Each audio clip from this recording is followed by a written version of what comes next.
we can get started. It's strange to give a class on quote unquote how to lead a seder when everyone here has led more sedarim than I've been alive for, I imagine. So,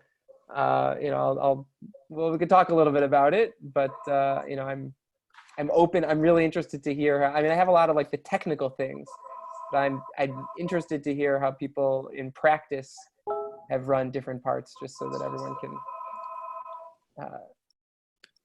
Can I ask a quick question? Sure.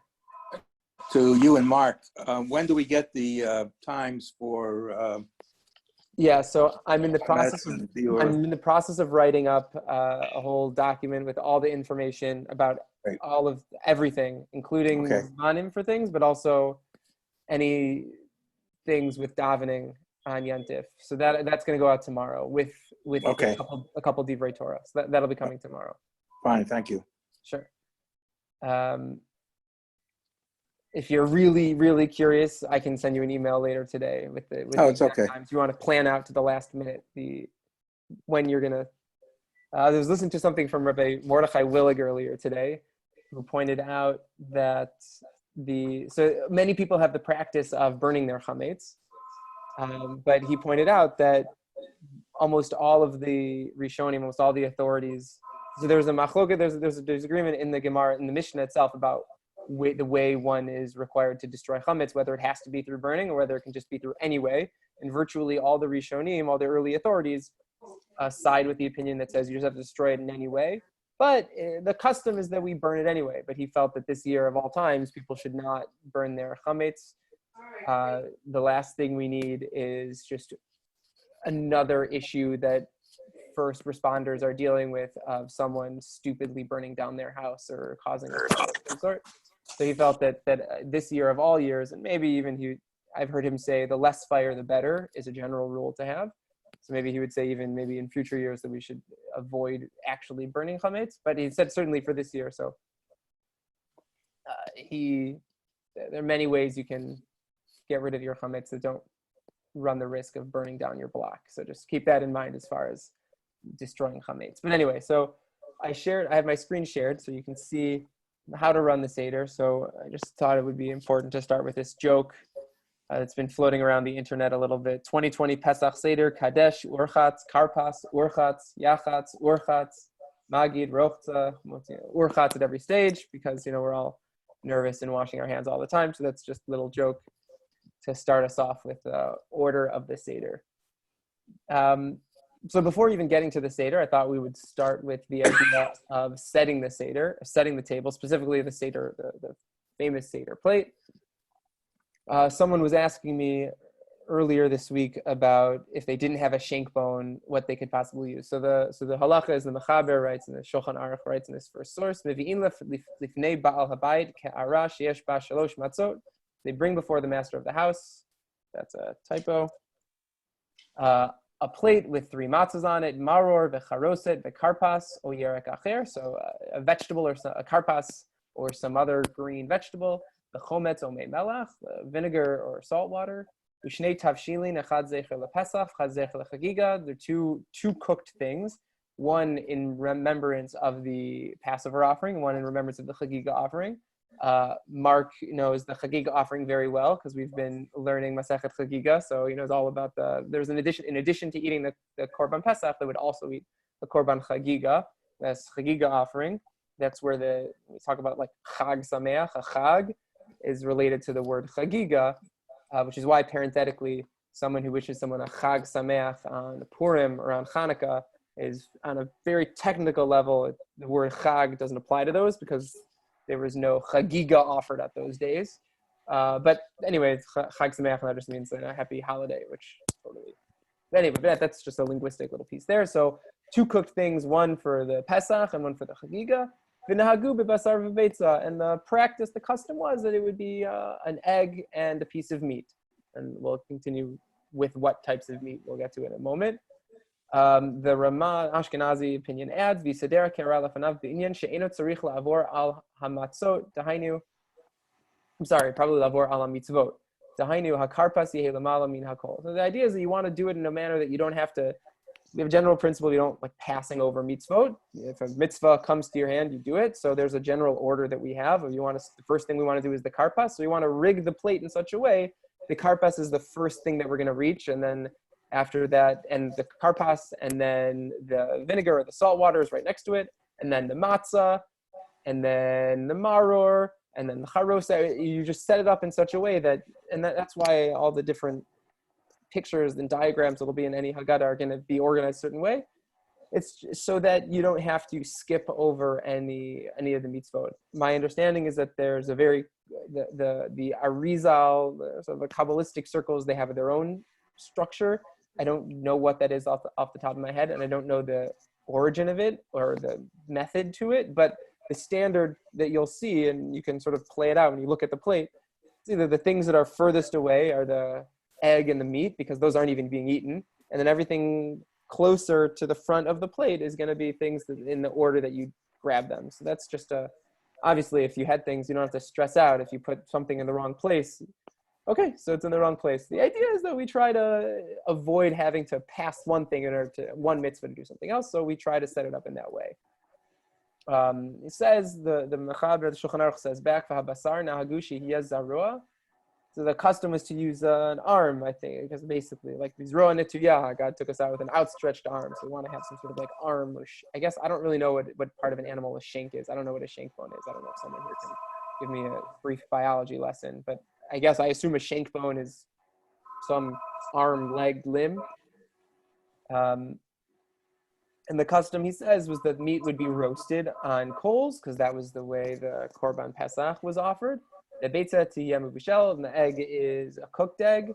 And the Rama says, and that's cooked egg means roasted egg, and that's what our practice is. But there's no need, if you can't get a hold of a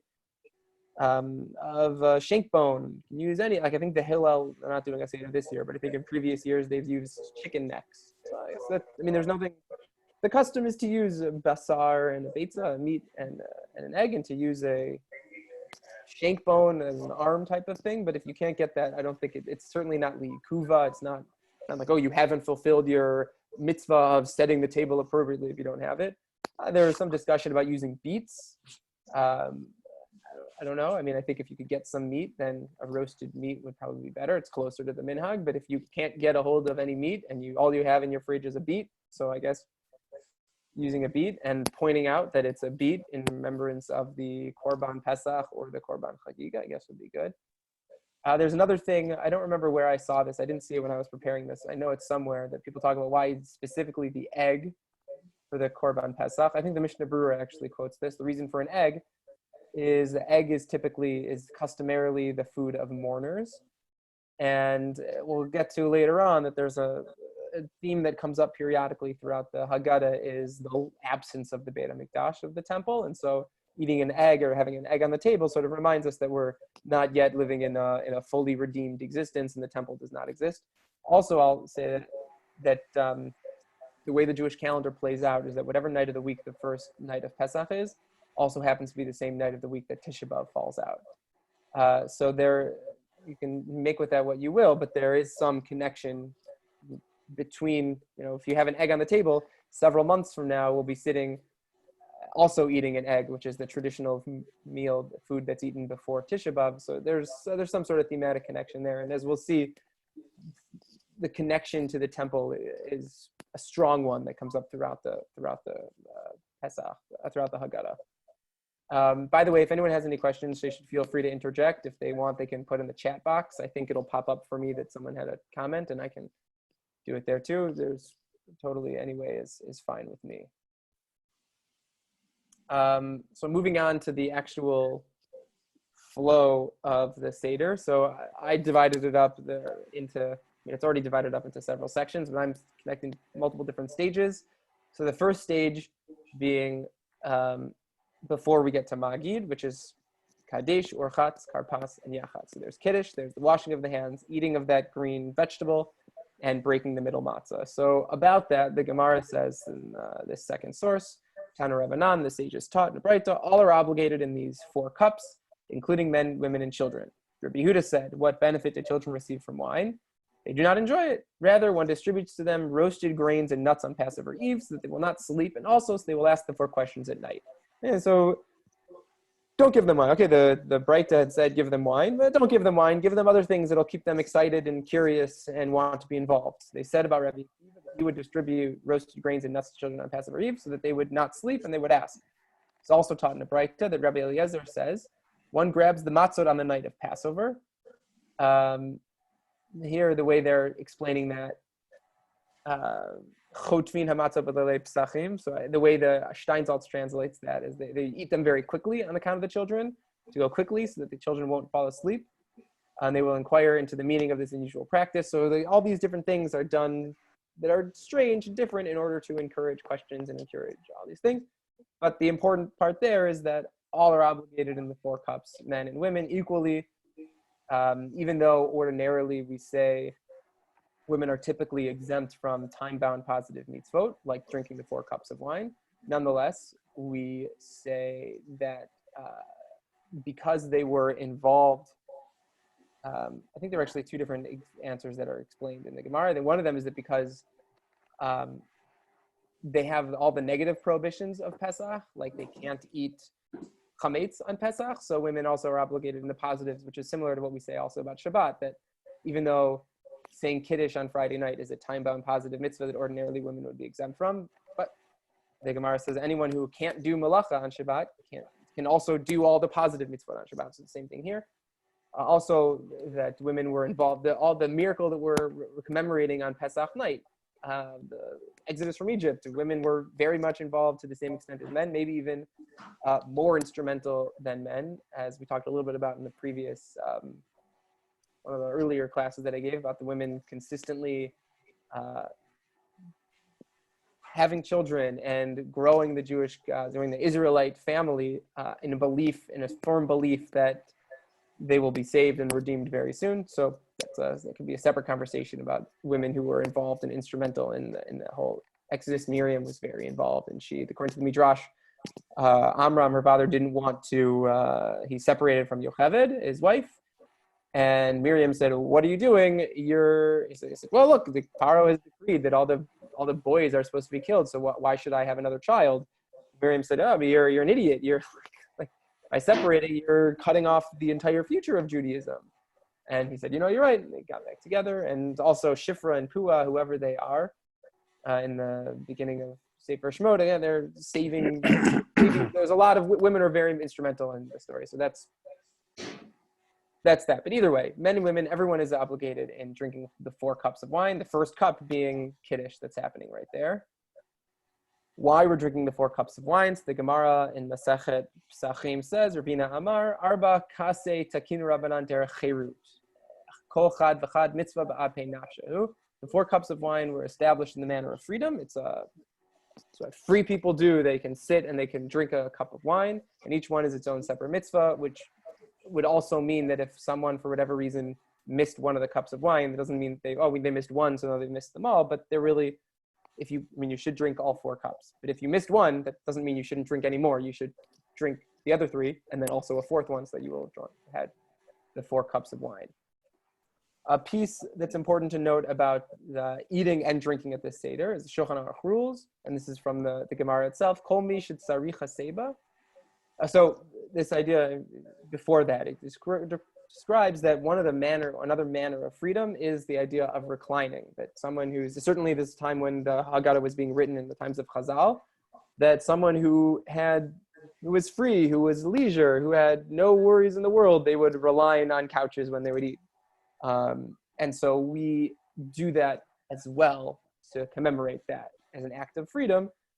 And the Shulchan Aruch rules, Kol mi shetzarich haseba, anyone who is required to recline, i.e., in this, everyone, men and women, im achal o shata below haseba, if they ate or drank anything that was not supposed to, that they were supposed to recline and they didn't recline, lo yatsa v'tzarich lachzor v'lechov lishtot b'haseba. They have to go back and do it again. The Ashkenazi Shulchan, the Ramah points out, v'yesh omrim tibizman hazeh de'ein derech lehasev hidayu ra'avya lismoch alav shebedi'eved yatsa below haseba.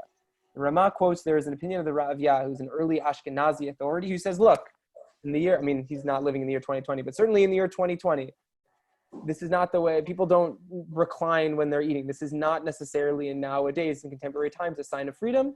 So if you already did it, you fulfilled your obligation. And so the Ramah says there are those who say that, okay, the idea is to recline in accordance with what their sages said. If you didn't, okay, you're fine. You don't have to do it again.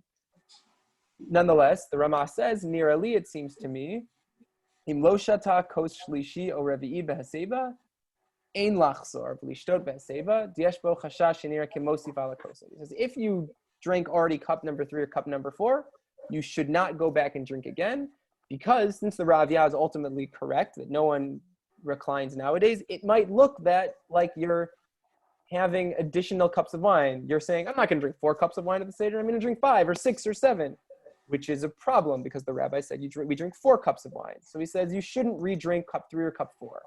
Aval b'shnei kosot rishonot yachzor v'yishteh below bracha. He thinks cups number 1 and number 2. Number 2, it's really not strange at all because cup number 2 is right before the meal, and people drink wine at their meals all the time. So someone who drinks another cup of wine during the meal, it doesn't look like anything. He thinks even if you're early on at the first cup also, it doesn't look like you're adding on. It's only when you're at the tail end that someone starts downing more cups of wine that the Ramah is concerned that maybe it looks like you're adding the number of cups. So he says you shouldn't re-drink cup number 3 or cup number 4 if you didn't recline, but cups number 1 and 2 you should. And he says also, v'chen b'achilat matzah u'lechatchila yesev kol hasuda. He says also certainly with eating the matzah should be reclining, and it sounds like he's suggesting that if one ate the matzah and didn't recline, then they would have to eat it again, ideally. And he says even it's better to eat the whole meal reclining. In practice, I mean, personally, I try to recline for all the points.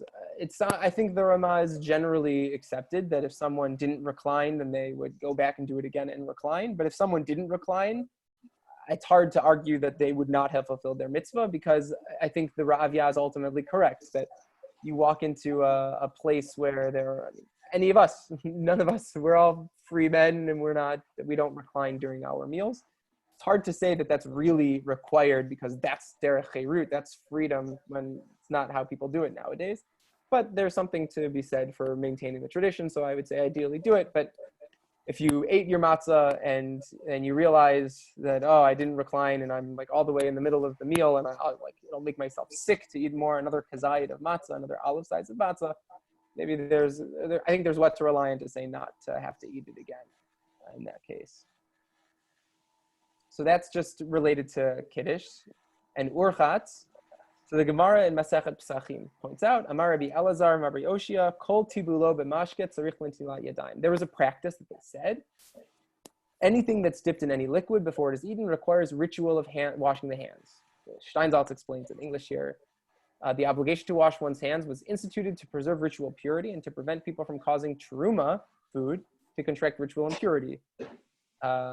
Hands are generally considered impure to the 2nd degree of ritual impurity, and they confer impurity upon any liquid with which they come in contact. Just going to pause for a second. Mark, this should sound a little familiar. We were talking about this in Masechet Chagiga. We were talking exactly about 2nd degree, 3rd degree, and transferring through liquids, so that's exactly what it's saying here.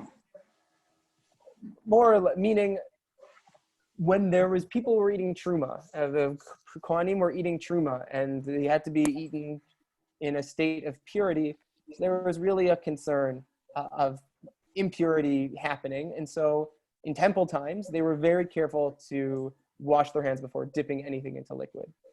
That was something that was done in temple times. Virtually no one nowadays does this. I say virtually because I did have a rabbi who, before he would dip his donut in coffee, he would wash his hands. I don't know if he was doing it out of shtick or whether he believed that he actually was obligated or fulfilling some sort of rabbinic obligation, but that's what he would do. But in temple times, they used to do that. And so we do it at the Seder.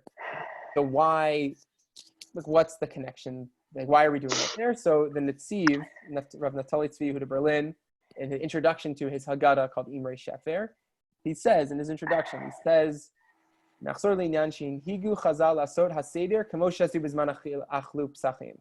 we do the Seder, the rabbis instituted that we would do the Seder in the way that they ate the Paschal offering in the time of the temple. And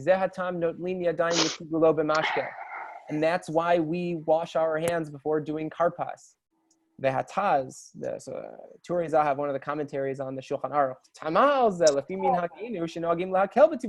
the Taz said, why on earth are we doing urchatz in the year, 2020? We don't do that anymore. It's not a thing that we do anymore. No one does that. My rabbi notwithstanding, we don't do that. So why are we doing this at the Seder night? And Steve says, "V'lo kashemidi." That's not a question at all. Because what we're doing on the Seder night is we're trying to remember what it was like in the temple times. And in the temple times, they definitely would have washed their hands before. So we're doing that also. And so that's this idea of why we're doing urchatz. And this will come up repeatedly later on also, is that what we're doing is we're trying to remember what the Passover experience was like. We no longer have all the features that we would normally have. And certainly this year, when we don't even have the guests that we would normally have, everything is different than what we would normally have. We're trying to remember and to connect ourselves to an existence that once was, that we unfortunately don't have anymore. And Netziv says that's why we're doing that, because we're trying to remember what it was like, what it used to be like, and to try to connect to that beautiful history that we have when things were much better than they are right now. I'll say also, other people point out as to why we do the dipping in accordance with the Taz's question, like we don't do this anymore, why are we doing that? But that's also precisely the point. Not like what the Netziv says. It says, oh, we do weird things so that the kids are like, why are we doing this? And you can say, oh, you know why we're doing this? Because of the Passover Seder, let's talk about Yetziat Mitzrayim, let's talk about the Exodus from Egypt. And so that's there not as an intentional throwback to the Beit HaMikdash, but as a trigger for kids to start asking questions. My sister once told me, I don't know if this is a true story, but she told me that she had a teacher who, I guess she was in Israel for Pesach one year, and she was invited to her rabbi's house. And when everyone walked in from shul, all the chairs were on the table, like they were sitting on top of the surface of the table. And someone there said, "Why are the chairs on the table?" And he said, "Oh, good, you've asked a question, now we can start the Seder." So like he did all these weird things just to get people thinking and asking questions, just to set an atmosphere of asking questions. Just a cute little thing. If you want, you can put all your chairs on the table and see how your family members who are going to be doing the Seder with you react. I'm not sure. You can let me know how that goes, if people are weirded out or not. But so creating the atmosphere and the encouraging people to start asking questions and noticing that tonight is different from all other nights. Oh, that's what it is. The Rashbam says that. Oh,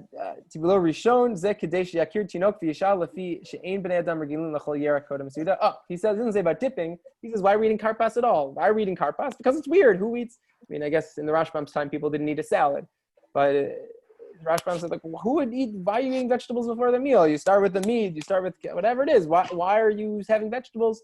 Okay, so we do that in order to trigger people asking questions. You could connect that with what I said earlier and say that, because dipping, we don't normally wash before we dip. So that's why we're dipping, because we don't dip. We're washing because we don't normally wash. All these things just to create the atmosphere of question asking. For yachatz,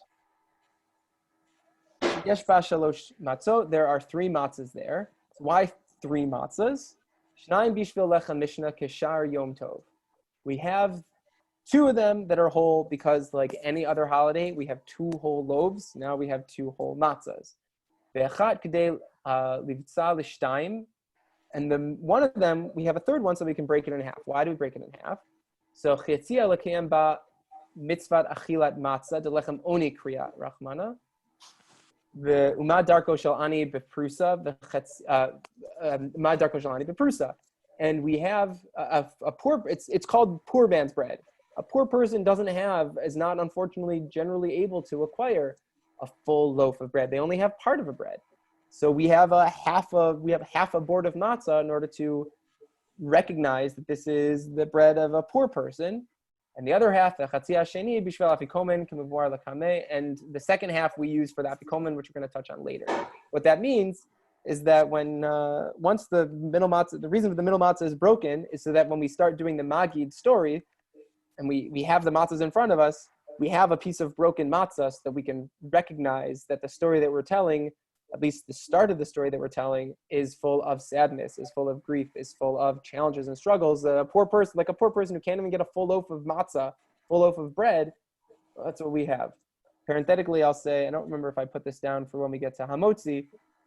People point out that if you want to be like super careful about this, when saying the bracha of Hamotzi lecha min haaretz, a person should try to hold all three matzahs because they're stacked, whole, half whole. So you hold all three for Hamotzi lecha min haaretz, because we always say Hamotzi, at least on Shabbat and Yom Tov, we try to be holding 2 whole loaves. And we drop that bottom one, and then to say the bracha on achilat matzah, we hold the top one that's whole and then the half one to recognize the fact that eating matzah is a poor person's bread, and a poor person can't always be able to manage 2 full loaves. And so that's something that many people are careful to do, to intentionally, when they say the bracha of hamotzi and alachilat matzah, they handle the matzah in such a way to sort of reflect what the origin of those brachot are. And that's all the first stage, Kadesh, Urchatz, Karpas, Yachatz, like a brief summary of some of the stuff going on there. Does anyone have any interesting things that they have done or they've seen done at a Seder that's related to any of these? How they introduce Kadesh, how they introduce the Seder, how they set their Seder plate? Anyone have anything interesting that's either different from this, similar to this, a question that they have on this?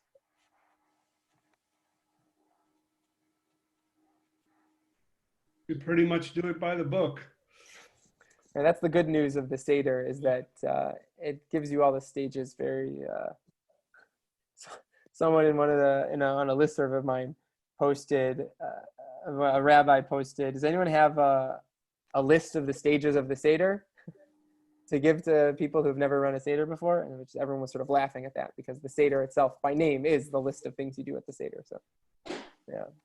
Has anyone ever gone off the book, ever done anything different, said something different, or added something that they found particularly meaningful or moving or helpful or orienting?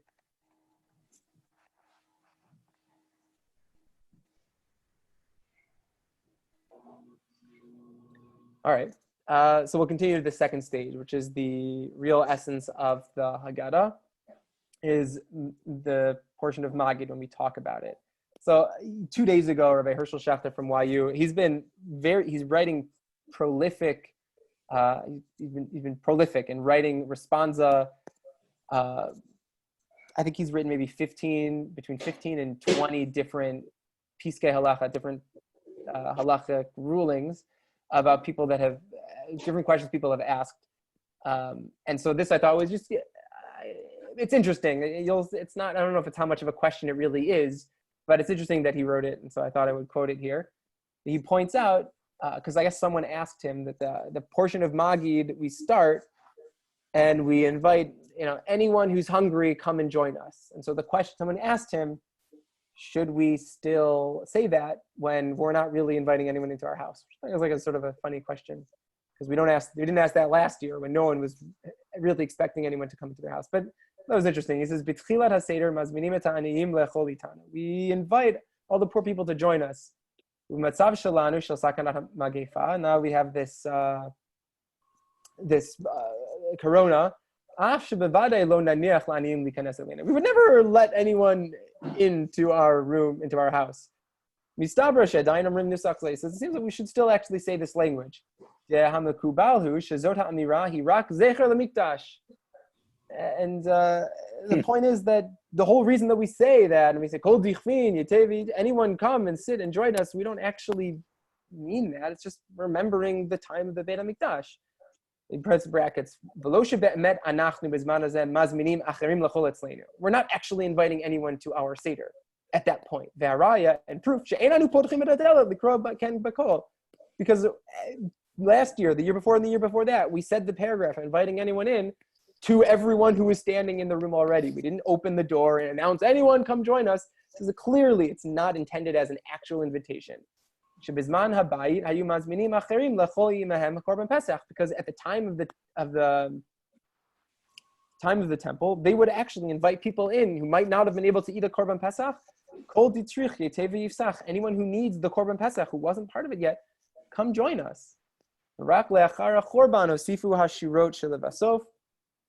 And it's only after the destruction that we add these lines there about now we're here, but in the future we hope that we'll be back in Jerusalem. Ve'anu mamshichim lamar hanusach hazeh zecher lemikdash. We say that just remembering the temple. Kama dvarim osim b'leil haseder zecher lemikdash. Ve'ulai kedai lahasbir ken livnei habayit mirosh. Says, and he points out, probably potentially thinking of the Netziv that we saw earlier. He's saying everything that we do, it's so much of the things that we do at the Seder are reminding us of the temple times. And he thinks it's probably beneficial to point that out at the beginning, that what we're about to do is somewhat a reenactment of the Seder in Egypt, in Jerusalem at temple times. But certainly we're not going to change the language for any reason. Someone also asked him on a somewhat related, not related to this, but in a different tshuva, someone asked about the way the Eruv normally works is that you have an area that's surrounded by doorways essentially. But then the real Eruv, when the rabbis talked about an Eruv, was a shared box of food, matzah, in a central place, and that everyone in the community has a share in. And so that sort of turns the entire area into a shared domain because everyone has the ability to eat that food that's within that area. So someone asked Rav Schechter if we would say that now, if ordinarily it's in the shul that the Eruv is kept. Our Eruv is kept in the Hillel building. Someone asked Rav Schechter, if the building is closed and locked, can we say that everyone has access to that matzah and so the Eruv is functional? And he said, yeah, because someone has the key. If someone needed it, they could get in there. We would say they shouldn't. We would say it's not necessarily safe, social distancing, all these things, but anyone could access it. So we felt that there was certainly no reason to say that the Eruv would not work.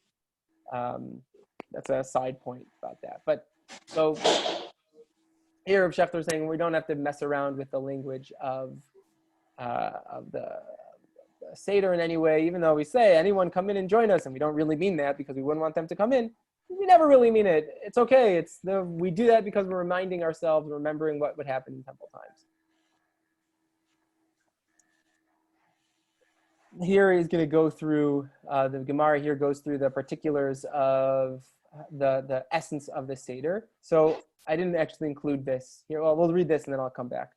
So the Mishnah says, the attendants pour the second cup for the leader of the Seder, and everyone else also would pour their second cup. And here the son asks his father the questions about the differences between the Passover night and the regular night. And if the son doesn't have the intelligence to ask questions on his own, the father teaches him the questions. The Mishnah lists the questions. Why is this night different from all other nights? On all other night we eat chametz and matzah. And on this night we'd only matzah. All other nights we eat any other vegetables. Tonight all we eat is maror. The Mishnah continues the list of questions. Other night we eat roasted, stewed, or cooked meat, but on this night all the meat is roasted. We don't say that because we don't have roasted meat because we're not at the temple time. The final question was asked even after the destruction of the temple. And all other nights we dip vegetables in liquid maybe only once. Tonight we dip it twice. And according to the intelligence of the ability of the son, the father teaches him, begins, the people's disgrace concludes with their glory. We start with matchil bignut mesayim b'shevach. We start with negative and end with positive. And then the Mishnah says, so the way we tell the story of Passover is through a series of verses in Deuteronomy 26 about an Aramean tried to destroy my father. And you read that entire thing, and the bulk of the Magid section is the extrapolation, is the Talmudic analysis of if you've done Sarit's classes on how Talmud study works, you may have a deeper appreciation because it's a little more midrashic, but it's still a very Talmudic rabbinic analysis. Every word, every sentence that comes up, the rabbis fight over what does it mean, what is it referring to, and so that's very Talmudic analysis of those verses. And then very, very practical for us this year, Tana Rabbanan, the Gemara continues, Chacham beno shoalo. His son is wise, so the son asks. If he's not wise, the kid's not so bright, so then the wife asks. And if the wife is not capable of asking, then he asks himself. And even if two Torah scholars who know the halachot of Passover are sitting together, there's no one else, they ask each other. So even if you're sitting in a Seder of two people, Sarit and I are going to be sitting in a Seder of two people, we're going to have Batya, but she's actually probably going to already be asleep. She also wouldn't ask the questions at the Seder. So we're going to ask the questions to each other, and we'll have the conversation with each other. And if it was just one of us last year, one of the first Seder, I was at the Hillel, Sari was here, and she asked herself the questions because there's something very powerful, I think, about and something very strong about learning through asking questions. So we encourage people, even if you're going to be asking yourself just the question, but to frame it in the form of a question forces you to really think about it, forces you to make sure that you understand it. You can't ask a question about it unless you have some understanding. And if you have no understanding, then you have to start reading so that you know how to ask a question. And so it encourages, hopefully, if you have more than one person at the Seder, you can encourage a dialogue with people asking each other questions. Hopefully everyone will have the luxury of spending as much time as they can on the text of the Seder. I'd say if it was down to the most important things that you want to make sure that if you're dozing off, you wake up for. So the first thing is, I'd say, touching on Arami Oved Avi and telling this story, at least in the way the rabbis said to, which is using this verse and these verses in Deuteronomy. The additional piece that I think is really crucial, and this is what Rabban Gamliel says himself in the Mishnah in Masechet Pesachim. Rabban Gamliel haya omer, kol shelo omar shlosha dvarim elu b'Pesach, lo yatsa yedei chovato. Anyone who doesn't say these three things, they haven't filled their obligations. So these are really important to focus on and talk about. Pesach, matzah, and maror, the three things. Now we're not eating the Pesach, but the three things that were the main things to eat in the temple time. You have to talk about what you're eating and why you're eating them. We can't just do them. We have to know, and we have to do them and understand why we're doing them, and hopefully ask questions about them and have that trigger a whole conversation. So why are we eating them? Pesach al shum she pasach makom abatei abateinu b'Mitzrayim. The Pesach offering because God pasacht, passed over the houses of the Israelites in Egypt. Matzah al shum shenigalu abateinu b'Mitzrayim. Matzah commemorating our redemption. Maror al shum shemeru hamitzrayim et chayav abateinu b'Mitzrayim.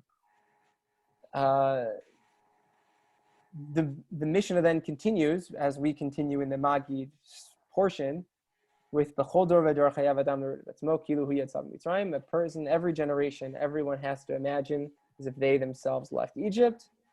And then this Mishnah continues that we say, Lefikach anachnu chayavim leodot lalel, etc., etc. And now it is upon us. Therefore, it is our duty to thank, praise, laud, glorify, raise up, beautify, bless, extol, and adore Him who made all these miracles for our fathers and ourselves. And then, when we get to the at the end of Magid, we sort of swoop in and go directly into parts of Hallel, because that's here in the Mishnah that we can't talk about the redemption from Egypt and not thank God and praise God for that. So we go straight from the Shevach, the positive of having left slavery, and go right into acknowledging whose hand brought that slavery, being God, and we go right into praising God about that, and that concludes the Magid portion. The stories at the beginning of Magid, which talk about the rabbis who were sitting at Bnei Brak, or this one who thought he didn't know when you could start remembering what the time was to start remembering the Passover, when you fulfilled the mitzvah of Passover, and the story about it wasn't how many plagues were there at the sea. If there were 10 in Egypt, there were 250 at the sea, 500 at the sea. So those are beautiful stories, and there's a lot to talk about and a lot to argue about as to why they're there and what purpose they're serving. And Dayenu, like all these things are really good and really positive. If someone is in a position where they're not going to be able to say all those things, those would probably be the first things to skip, because I think Rambam doesn't even include a lot of those latter pieces in his Haggadah. I think around like they're I don't want to say they're newer editions because they're still several hundred years old, but the essence of the Seder is talking about the Exodus from Egypt and Pesach, Matzah, and Maror, and like the experience of slavery and then leaving. If you leave out the midrashic explanation of the finger of God is 10 plagues and there's the hand of God at the sea, so that's 50 plagues. Okay, like if you left that out, I don't think you should leave it out. But if you have to leave something out, it's those pieces that could probably be left out. I mean, if no one here, I imagine, has like really small children who are going to be crying, and you need to like get through it so they can get to the meal for them. But if you're in that situation where you've got to cut something out, I guess it's those things to cut out. But I would not advocate for that lechatchila to ideally cut them out. But if you're stuck, there are other pieces that maybe you don't need to say. And that's the Magid, which is really the most important part of this Seder, one of the most important parts of the Seder night, because I guess matzah and maror are also pretty crucial. Anyone have anything, thoughts, funny stories, funny experiences with Magid? And they want to share about their own Magid experiences, things they've done that have gone terribly, things that have gone really well that they intend to do again, things they've never done but they want to try this year. We always get stuck on the four sons. What about him? Well, somebody once opined that, there are these collective nouns, like, a flock of geese, forget what it is for crows. They're like, they're a pod of whales, right? Somebody opined that our family should be, the collective noun is an argument of sabbats. So by the time we get to we get stuck on the four sons every year. Every year, it's like an hour and a half talking about the four sons. I'm not sure exactly why, except we have them all represented in our family. Good. Well, that's good. I mean, I guess that's as long as no one runs away from the table crying, which has sometimes happened in my family at the Seder night. As long as the arguments are civil enough, I'm probably a good thing. You got to be careful. Okay, so we go from Magid, we go to Rilchtzaf, washing Netilat Yadayim for real. I say that for real, meaning before we eat bread or eat matzah. And you lift up the matzahs exactly as the order that they're sitting in. The broken one in between two whole ones. You make those two brachot. So you take from the top and the middle piece, you take from each of them. You should eat them reclining. You should eat them at the same time, an olive size worth at the same time.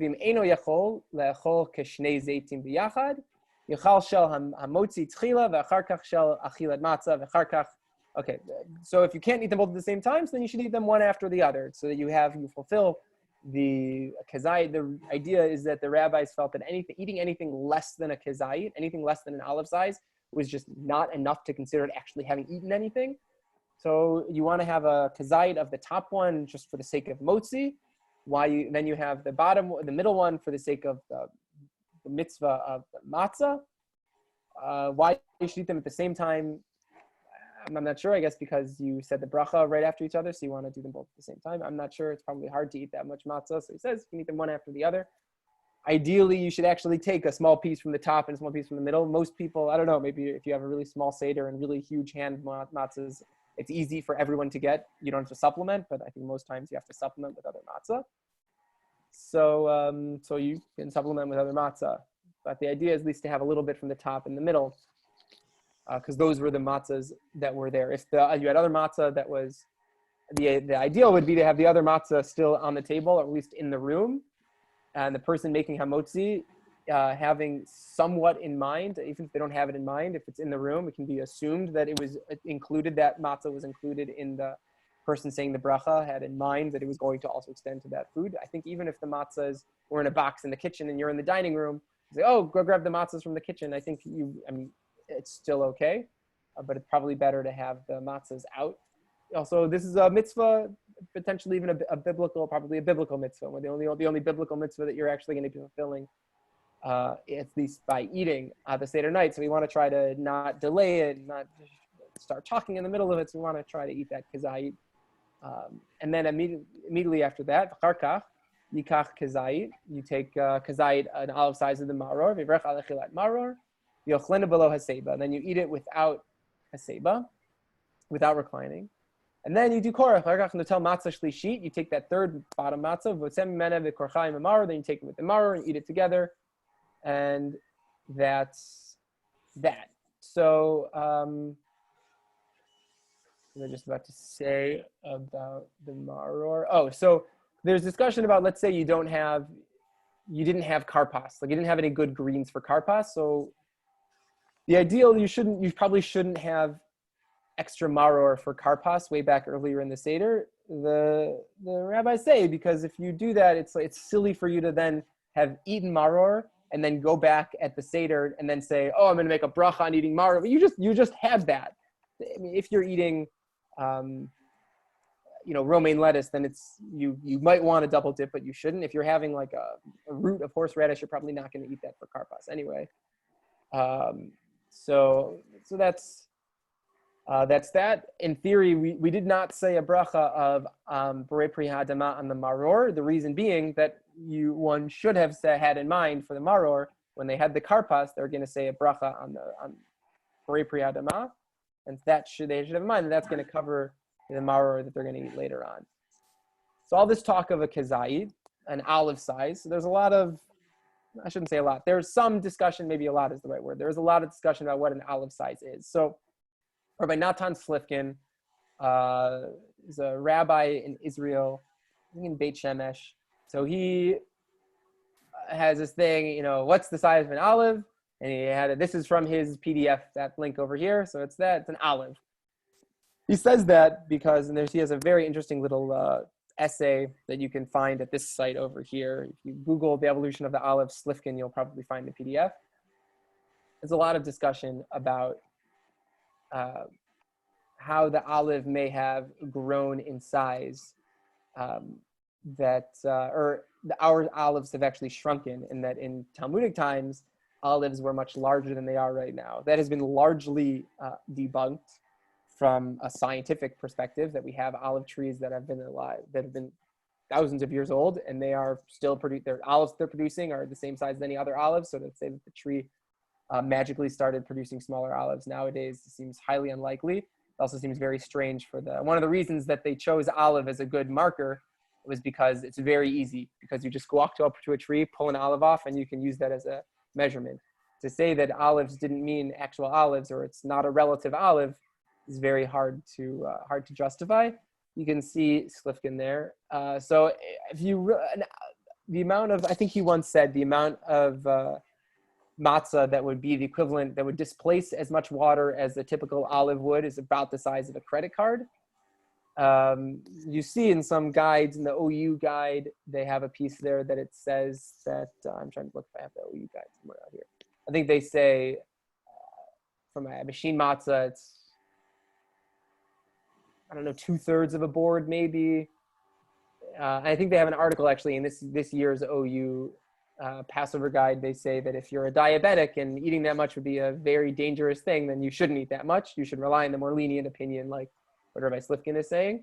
But I think they encourage people to eat larger to fulfill all the different positions.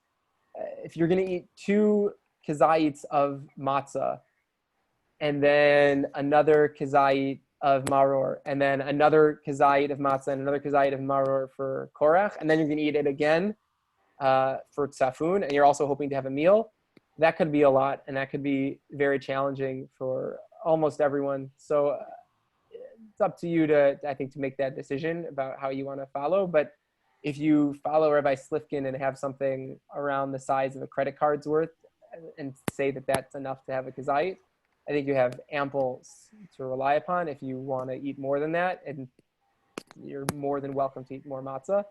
It also should be pointed out that the olive size is the lowest, is the minimum. And according to some, I think the Vilna Gaon points out somewhere that every kazayit of matzah that one eats is fulfilling a biblical mitzvah. There aren't so many biblical mitzvot that we get, and to get that so often, it's really a great option that you might not want to pass up. So, feel free to eat as much matzah as you want, but I would say you should try to eat it more than the credit card size of matzah. But if you eat one whole board of matzah, that's more than enough, I would imagine. After, Excuse me, Jared. yeah. There's always discussion at our seders. Some people insist that they take the maror and dip it in the charoset. Some people insist that they're going to make the korach sandwich with haroset also. But yeah, so the Shulchan Aruch itself it records multiple different issues there. So the idea being that if you, and that's part of the question as to why we even have charoset in the first place. The Gemara has a little bit of there's a little bit of a disagreement as to what the function the charoset serves. But the Shulchan Aruch, I think the Shulchan Aruch actually rules that you should shake it off because that will reduce the flavor of the maror, and the whole point is that you want to have the taste of the maror. Right. And I think the Rama says that it's probably better to leave it on a little bit as long as it doesn't take over the flavor. Right, I agree. Let me see. I think we usually dip it and then shake it off. Yeah, I think that's what a lot of. We have actual root, maror root. This year we don't have the root. That's intense. I think I tried eating maror root once, and I was like, okay, I always have my knife at the Seder at the Seder plate, so I can cut fresh pieces for people, so it'll be nice and tangy. Great. But we won't do that. Maybe next year I'll come to the Sabbath. We have romaine, I think. Yeah. But so Safun, getting the afikomen and then eating the afikomen. So why we eat the afikomen? Why we eat matzah again later? So the Sefer HaChinuch writes, so he goes through the entire Passover thing in Law 21, which is about the Passover, doing the whole Passover service. It says, Ochel kol echad v'echad me'at matzah. Everyone eats a little bit of matzah. Zecher lePesach she'anechal ala sova. In remembrance of the Passover offering that was eaten on a full stomach. Ve'en ochlin od kol halayla. And then we don't eat anything more. Shelo l'salek tam hamatzah min hapeh. In order so that we go to sleep with the flavor of matzah on our lips. Aval mayim vaday shotin she'ein hamayim mefagin hatam. You can certainly drink water because you're still gonna have the flavor of matzah. V'chen shotin gam ken shrei kasei de mitzvah. And you certainly can drink the next 2 cups of wine, because ultimately eating the afikomen is like a tradition that the rabbis established that you have to drink 4 cups of wine, and the second 2 cups of wine have to be after the meal. So you've got to drink those cups of wine. So you certainly can drink wine. But there's this idea of leaving the flavor of matzah on the mouth. I think I was going along with the same idea that matzah is a biblical mitzvah that doesn't come around. We don't get biblical mitzvot all the time. To be able to have that and do that, something that comes once a year, I guess outside of Israel twice a year, is a really special thing that we want to keep it on our lips. I remember seeing someone talk about brushing teeth after the Seder night, whether if the idea to have the flavor of matzah on the lips extends so far to you shouldn't brush your teeth. I don't remember. I could imagine a rabbi saying, "No, you probably shouldn't brush your teeth," or "What are you, crazy? Of course you should brush your teeth." So I'm not sure what the reason for that would be. But there's some people who go take it very literally and want to keep the flavor of matzah in their mouth. And then the end, we'll end with this. I didn't translate this piece, but Baruch Epstein, the nephew and brother-in-law of the Netziv, who we quoted earlier, in his Haggadah, commentary on the Haggadah called Baruch She'amar, he talks about, so Barech is Birkat HaMazon, then Hallel is the praises, and Nirtzar, all these songs at the end. And so he says, Pizmonim shebesof ha'Haggadah, kulam meyusadim al psukim, u'mijoshim v'agadot shonot. All the songs that we sing in the end, like Vahi b'chatzi alayla, there's a whole thing that we say at the end, and Achad mi'odeya and Chad gadya, they're all based on verses or midrashim and all different stories. Mitbarim ben nakel v'tuv tam, and they're very easy to explain why they're there. Levada pizmon Chad gadya, he says, except for the Chad gadya, satum min alam inegu. That Chad gadya is a real big question as to what Chad gadya is. He says, ach zebarur. He says, no, I think it's actually not a question at all. I think it's pretty clear. Kinosad al derech al de ataft atafu. This Mishnah in Pirkei Avot that says, whatever you did, you receive. You have to be careful about. So he says, Kufiyah nira yesod inyano ki Hashem gedi kanui li Yisrael al shem halashon v're'i e gedudotech. So the goat, the gedi is a reference to the Israel, us. Ve'Hashem Av, and the Father, Ve'Hakadosh Baruch Hu, and the Father is he's God. Ve'Kinyan B'Trei Zuzeh Zokin Yinosh et Yisrael B'Shnei Luchot Habrit, and the two Zuzim, it's the Shnei Luchot Habrit, the two tablets. Ve'Ter Kiyunim, Shunra, Chutra, Nura, V'Chule, Musavim L'Malchei HaMochi, Hetzir L'Yisrael B'Zmanim Shonim, and all the other, the cat and the dog and the this and the that and that. They're all the enemies, all the other nations that caused tsuras and problems for Israel in all different times. L'sof, achlu et zeh ad sof onsham me'ed HaKadosh Baruch Hu. And they all just eat each other and beat each other up until the end of the day, God himself came and finished it. Zeh klolo shel apizmon v'chacham lev yimtzad paratav. And if you're really smart, you can, figure out who exactly is the cat, who exactly is the dog, and the stick, and the fire, and the water, and the cow, and the slaughterer, and the angel of death. And God, like you can figure out who everyone is. But I think it's really, I don't know what the idea for Chad Gadya is, but I think his suggestion there is a very clever one, that at Seder night, when we're about to, finishing the Seder, and we're thinking about the Jewish history and where we've been and going through the Exodus, thinking about where we've been throughout Jewish history at the Seder night, it's sort of clever to think about singing a song that's sort of reflecting the ups and downs of Jewish history, but also recognizing a firm belief that we're in an upward trajectory, that ultimately we're going in a direction where we may have been eaten, the Gedi may have been eaten by the cat, but there is redemption somewhere down the road, and we hope and pray that we're moving, or we believe that we're continuing to move in that forward direction, and that God willing we'll have that final redemption at a time, in a soon time. And certainly in this Corona time, we pray for a resolution of all of this very swiftly, so that we can finally get back to being together and not feeling nervous to go out to the store to go shopping, and not having to rely on a beautiful, kind young woman to go shopping for us in this beautiful act of chesed, go shopping for all of us. To be able to go shopping on our own without worrying about any of this stuff. But I hope Rabbi Sachs, in his recent drash, I think it was on Thursday or Friday. You get his WhatsApps?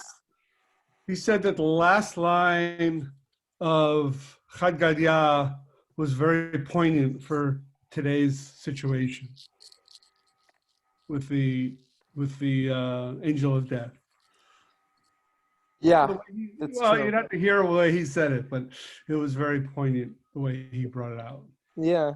No, I think that's a really, I don't want to say beautiful, but it's a very poignant, I guess is the right word, a very serious piece there, that the Malach HaMavet is out there in the world right at this present time. Yeah, that's a scary reality that we're in. Thank you for sharing that. Any other concluding thoughts? Anyone feel like I just have to say that this is the most important part? What I will say, and I'm seeing, it looks like Charles there has the Maxwell House Haggadah or the Kroger Haggadah. Yeah, of course. If Amazon, it's Monday, right? You may be able to have Amazon Prime. If you're still working with a free Haggadah, it may be time to upgrade to something, because there are some really unbelievable Haggadahs out there. I decided not to buy the Harry Potter commentary Haggadah this year.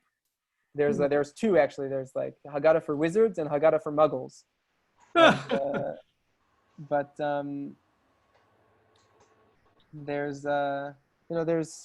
there are some really impressive, amazing things in English and in Hebrew that you can get on Amazon. And if you have more lead time, you can get all sorts of different things from various Judaica stores in the Detroit area and beyond that have some really, really awesome Haggadot to really give you food for thought and what to discuss at the Seder night. So I encourage anyone to get, I have a friend who gets a new Haggadah every Pesach. He has for the last 10 years. So, every year you get a new Haggadah. We've been doing that for many years. But one of the ones that we really like a lot is this polychrome Haggadah. Do you know it? I don't. What's it called? I'm not sure it's in print anymore. It's called the polychrome Haggadah, and it has the different parts of the Haggadah color-coded according to when they were, the time of their origin. Huh, Wow. So cool. pretty By interesting. Jacob Friedman. That one? Could be, I don't know. You buy it on Amazon, $30 in paperback, used. Yeah, that could be right. I have a Sahal Haggadah.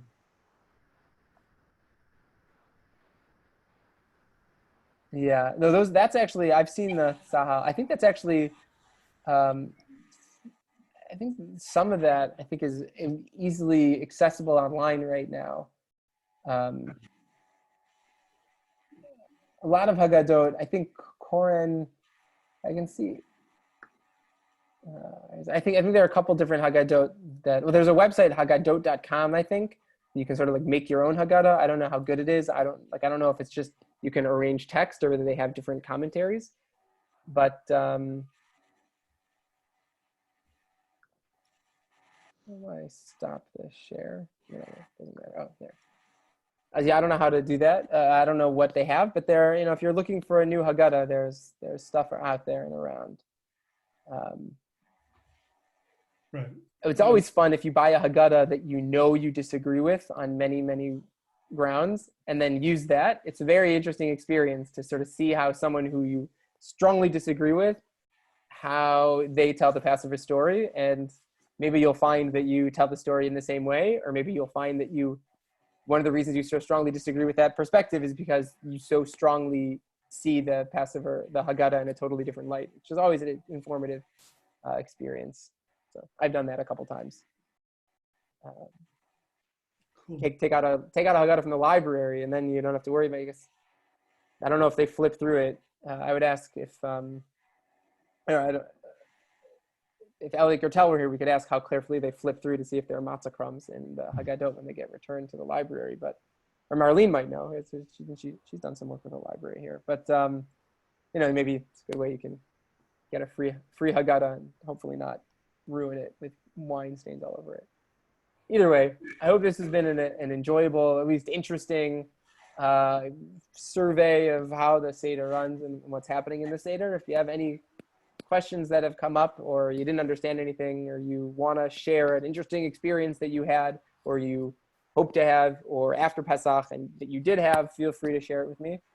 Feel free to reach out with any questions or comments. And I wish everyone a Chag Kasher v'Sameach. As I said before, there will be information coming out tomorrow about all the different times and also different davening quirks and things that are going to be happening over the next week. And I don't know, are we scheduling a Havdalah this Motzei Shabbat? It hasn't been discussed. Okay, well, maybe I'll see everyone at Havdalah, maybe not. And Well, I don't know. I was thinking at the end of it's the end of Yontif. It's the end of the 3-day holiday, but we're still Chol HaMoed. I guess people aren't going to run off for pizza yet. yeah, I don't know. It might be good because we haven't seen each other for 3 whole days. Yeah, okay. I don't know. I We'll can see. send out a message tomorrow. All right. Well, either way, have a good night. I'll stay on. If anyone has any questions, I'll stay on here. Koyach. Thank you. Thank Well, you. thank you for coming. Thank you for learning. Excellent.